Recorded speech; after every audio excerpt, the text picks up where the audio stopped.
Start with an allegory of a poker game. And this game involves two individuals, one white, the other black, and the game has been in progress for about 350 years. During this time, one of the players, the white player, has been cheating. And at the end of 3.5 centuries, the white player stands up, stretches, and says, okay, from this day forward, no more cheating. We're going to play it fair and square. The black player then looks up from the table and says, great, I've been waiting 350 years to hear you say that. But let me ask you, what are you going to do with all those poker chips which have accumulated on your side of the table? And folks, I submit to you that today, some 40 years after the cheating has stopped, that the key to understanding the nature of the problem of race lies in the poker chips, not in racism, nor in class or culture. The poker chips represents financial, human, and social capital advantages in white society and capital deficiencies in black society.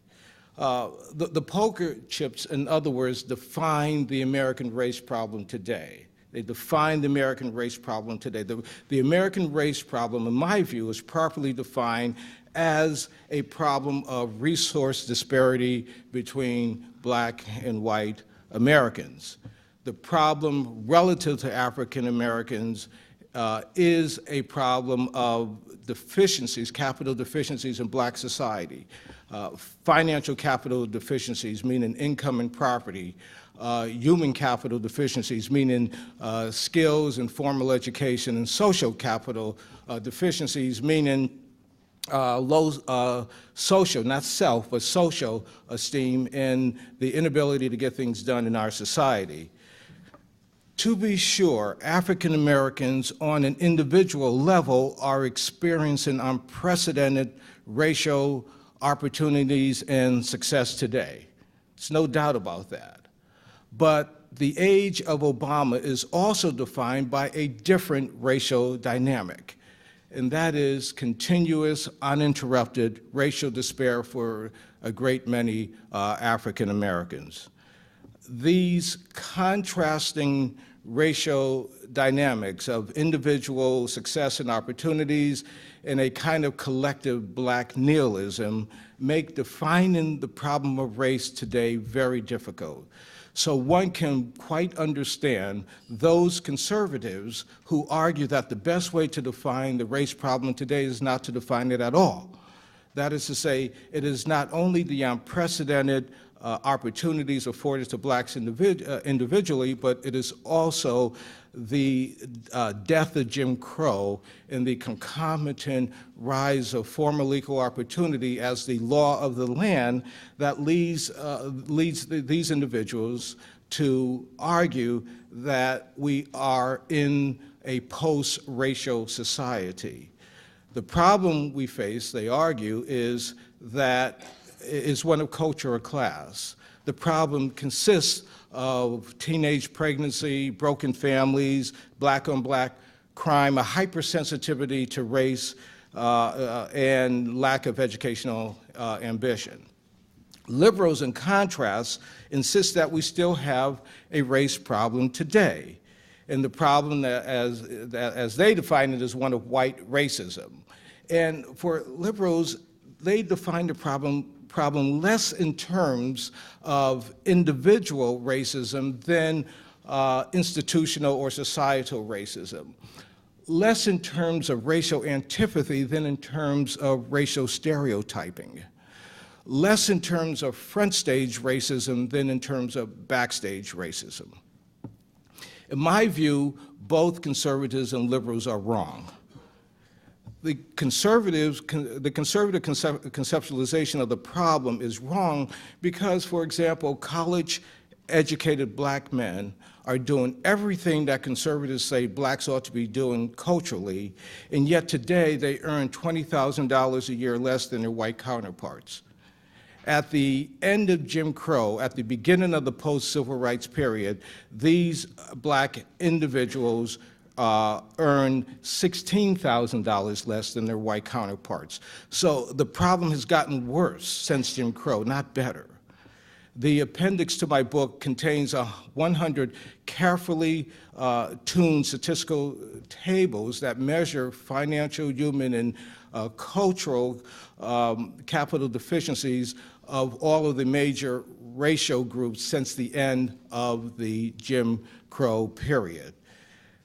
Liberals are also wrong in their characterization of the race problem because racism and discrimination have certainly declined since the end of the civil rights movement. 43% of whites voted for a black president. That would not have happened when the black table was in session. But the racial differentials and resource disparity have pretty much remained constant since the end of the civil rights movement, and in some instances they've gotten worse. Also, institutions today are pursuing diversity like never before. There was one black partner in a Wall Street law firm told me that diversity is a $1 billion a year business. The fact is, if racism or discrimination ended today, blacks would still have a problem tomorrow, and that collective problem is capital deficiencies.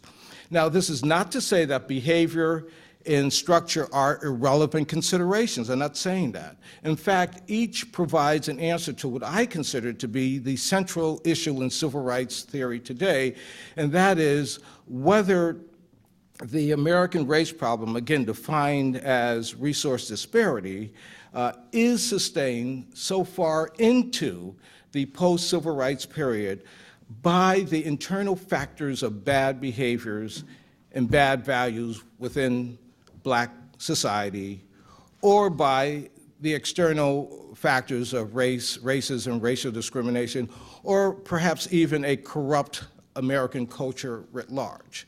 That's the issue. In the book, I reposition post-civil rights theory as a debate over that question.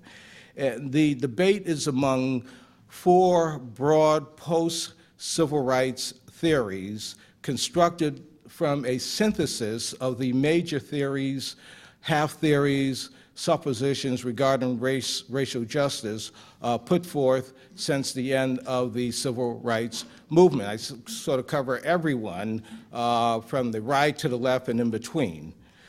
Let me just give you what can only be an oversimplification of each theory. The first theory is traditionalism. And traditionalism basically argues that race no longer matters in the age of Obama. Ergo, the solution is internal. The second theory is reformism. Reformists, in response to the traditionalists, say race still matters. Yes, there's black pathology, but it's exogenous. So the solution is internal and external. The third theory is limited separation. Limited separation says that self-interest matters more than racism today, that white Americans, especially young whites, simply do not see pursuing racial justice to be within their self-interest. They have too many other considerations. And so the best place for blacks to find a helping hand is at the end of our own arm. The fourth theory is critical race theory.